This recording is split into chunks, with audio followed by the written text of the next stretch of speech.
सोचो, तुम अपनी माँ के गले लगना चाहते हो लेकिन तुम्हें इजाज़त चाहिए। तुम अपने ही खेत का अनाज खाना चाहते हो लेकिन तुम्हें इजाज़त चाहिए। तुम्हें अपने ही घर देश में रहना है लेकिन इसके लिए तुम्हें इजाज़त चाहिए। तुम अपनी ही मिट्टी पर कदम रखते हो लेकिन तुम्हें कानून तोड़ने वाला कहा जाता है। और फिर एक आवाज़ उठती है, एक नारा गूंजता है, इंकलाब जिंदाबाद। ये आवाज़ सिर्फ हवा में नहीं था, ये आवाज़ हर हिंदुस्तानी के दिल में था और ये था हमारे आज़ादी की शुरुआत। शायद हमें आज़ादी 90 साल पहले ही मिल जाती, शायद हमें आज़ादी 1857 में ही मिल जाती, लेकिन हमने बहुत सारी गलतियाँ की जिसका भुगतान हमें ये भुगतना पड़ा कि हमें आज़ादी 90 साल लेट 1947 में मिली। 1957 में मंगल पांडे ने ब्रिटिशर्स के खिलाफ विद्रोह किया क्योंकि उन्होंने गन्स की बुलेट में गाय और सुअर का मांस मिलाया, जिसकी वजह से उन्हें फांसी दे दी गई। इस वाक़ये ने ना जाने मेरठ, बरेली, कानपुर, लखनऊ और झांसी की हवा में कुछ बदलाव किया, कुछ बदल सा दिया। सारे इंडियन सोल्जर्स ने ब्रिटिशर्स के खिलाफ बगावत कर दी और दिल्ली चले गए। तब का मानना था कि अगर आपको पूरे इंडिया में शासन करना है तो आपको दिल्ली को अपनी मुट्ठी में करना होगा। उस टाइम दिल्ली के सुल्तान थे बहादुर शाह जफर। उन्होंने हमारी बात मान ली और हमारे साथ वॉर में शामिल हो गए। उस टाइम दिल्ली में सिर्फ 40,000 ब्रिटिशर आर्मी ही थी और 2 lakh Indian soldiers. British army की पूरी दशा खराब हो चुकी थी। उस टाइम के ब्रिटिश गवर्नर लॉर्ड कैनिंग ने बताया कि अगर हम वहाँ से नहीं निकलते ना, या अगर हम वहाँ से नहीं निकलेंगे तो ये हमें उखाड़ फेंकेंगे। लेकिन यही हमने बहुत सारी गलतियाँ की। पहली गलती कि हमने मेरठ, बरेली, कानपुर, लखनऊ और झांसी को सिविल आर्मी के खिलाफ हाथों में छोड़ दिया, जिन्हें ये वॉर टैक्टिक्स के बारे में तब पता नहीं था, और हम पूरा दिल्ली में आके सेटल हो गए। सेकंड, हमारी इंडियंस आर्मी ने, हमारे सिविलियन ने एक मूवमेंट स्टार्ट किया था, एक चपाती मूवमेंट, जिसमें वो चपाती पे मैसेज लिख के लोगों को देते थे और आगे अपना ये साइकिल मैसेज का बढ़ाते थे। ये बात कहीं ना कहीं ब्रिटिशर को जाके पता चल गई, जिसका फ़ायदा शायद इंडियन आर्मी को नहीं हो पाया। और तीसरा, ब्रिटिशर्स ने अपना वही फूटदारो राज करो वाला शासन अपनाया और हिंदू मुस्लिम कॉन्फ्लिक्ट कर दिया, जिसके वजह से हमारे इंडियन सोल्जर्स में ही जातिवाद को लेके, धर्मवाद को लेकर लड़ाई होने लगी।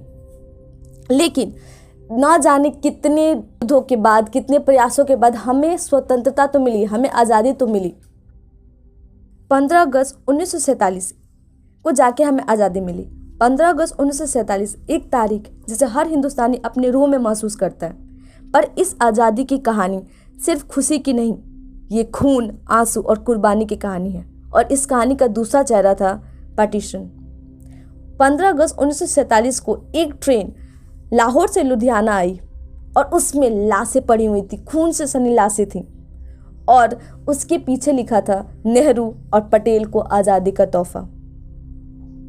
ये उस मंजर है, ये वो दर्दनाक मंजर है जिससे हर हिंदुस्तानी गुजरा था उस टाइम।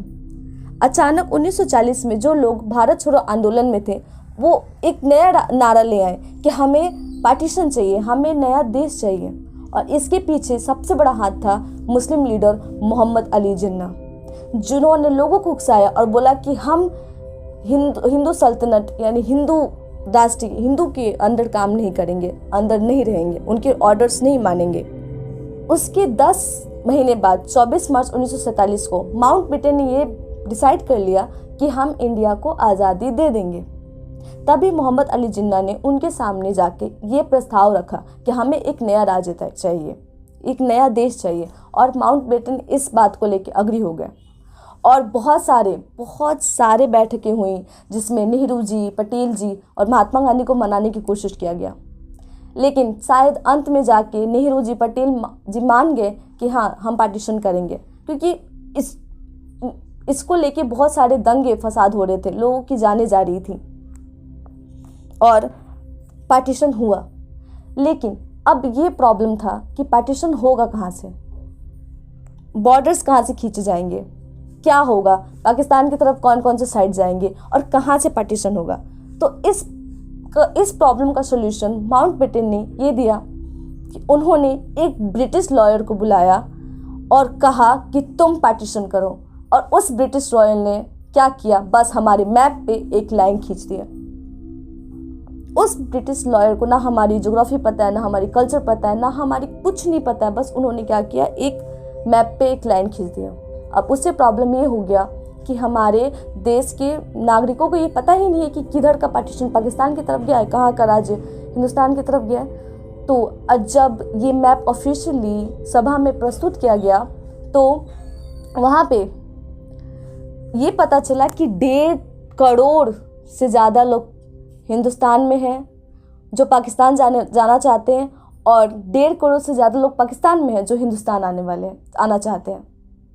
और इस वजह से जो वो ट्रेन आपने देखा होगा, मूवीज़ में देखा होगा कि ट्रेन आ रही है, लोग कट रहे हैं, लोग यहाँ गिर रहे हैं, लोगों की मौत हो रही है, ये सारा मंजर हो गया, ये सारी मंजर देखने को मिला। लेकिन पार्टीशन हुआ।